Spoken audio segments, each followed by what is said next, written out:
Hi, my name is Miranda Lowenson, and this is my presentation about college study skills. And this is my wonderful audience.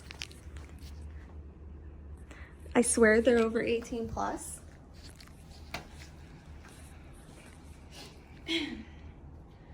So before I get started, I want to say first and foremost, thank you everyone for taking their time out of their day today. I know it's very busy in the summer, and not a lot of people want to be in an office right now, let alone talk about the dreaded school during the summertime. But I, as a college freshman, I decided to take 2 accelerated 6-week courses this summer to further myself to get a catch up on starting my degree in psychology. So, having this presentation for college study skills has really helped me. I've applied in the last 7 days and I've already seen such a dramatic change in both my classes. I'm a week ahead. I'm not stressed about deadlines. I have my calendar organized to the best of my ability.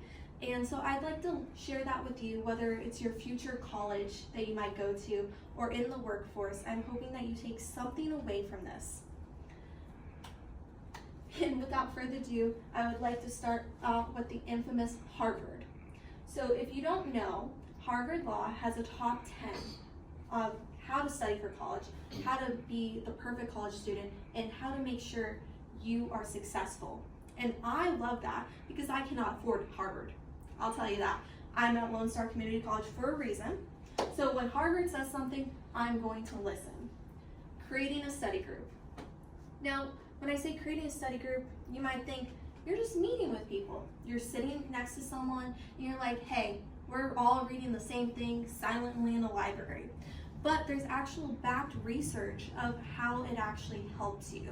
Number one for creating a study group is having the accountability. You are saying to someone else, hey, we're making a commitment to meet at this time in this place to go over this. Another part of it that's super important is that you get different perspectives of the same material. So if it's a soft science, you can learn different things, different views, and if you need help, you can ask for it. Professors oftentimes are going to have a 24-hour turnaround time to reply, and it's in their syllabus. But when you have a friend that's in the same class who also understands the material, you can just text them and ask them. Which leads me into my next point. Western Government University also has a top 10 study guide as well.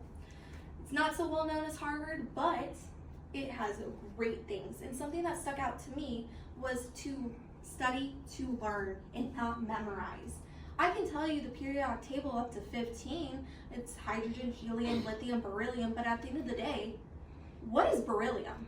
I memorized it just to memorize it, but I can't tell you anything besides lithium is a lithium battery, but what actually is lithium? Hydrogen, oxygen, we got that. Potassium is K.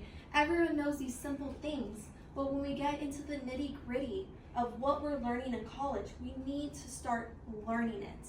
You can recite anything you want as long as it has a catchy tune, but when you actually have to apply it, how are we going to do that?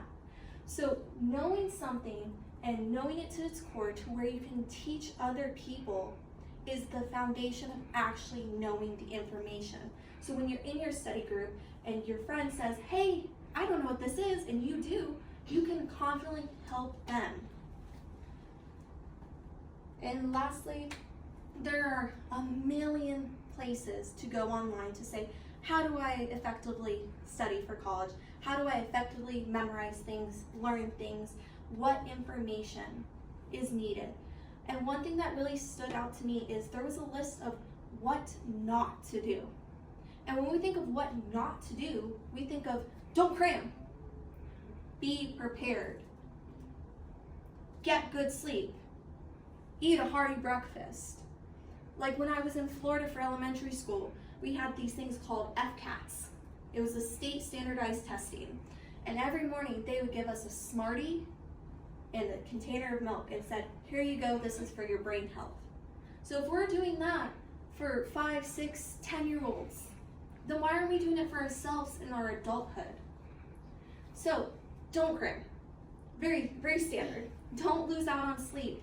I know we think, hey, the test is tomorrow, let me stay up, let me put some information fresh on my brain, but our brain is a muscle. And with muscles, We have rest days. You don't go to the gym a week before every single day to go to a bodybuilding contest, so why are we treating our brain worse than how we're treating our body? It's part of us. It's a muscle. We need to love it, respect it, and cherish it. So don't lose sleep. It's not healthy. It's not going to help. It's not going to make anything better. It goes back to just being prepared. And lastly, don't let distractions get to you. I'm the type of person where I'm all over the place. I love to talk. I love to gossip. I love to just experience other people, like, how's your day? And I genuinely want to hear it. So that's going to be a big thing for me. I can already tell you that. But don't distract yourself by listening to a podcast in the background. Don't distract yourself by doing all these things. Accredited Online University says, hey, don't do anything, but just sit down, focus, find a calm space. That also ties back into, hey, study group. We're here to study. We're not here to chit chat, make friends. Taxpayers are not just paying for our FAFSA, for our college tuition, for us to just miss out on that experience entirely. We're young, we're learning, and hopefully from today you took time to learn something. If not, I can recap it. So you don't have to memorize this, but just know, create a study group, get your accountability buddy, learn the material, just don't memorize it, and don't let distractions get to you. Thank you.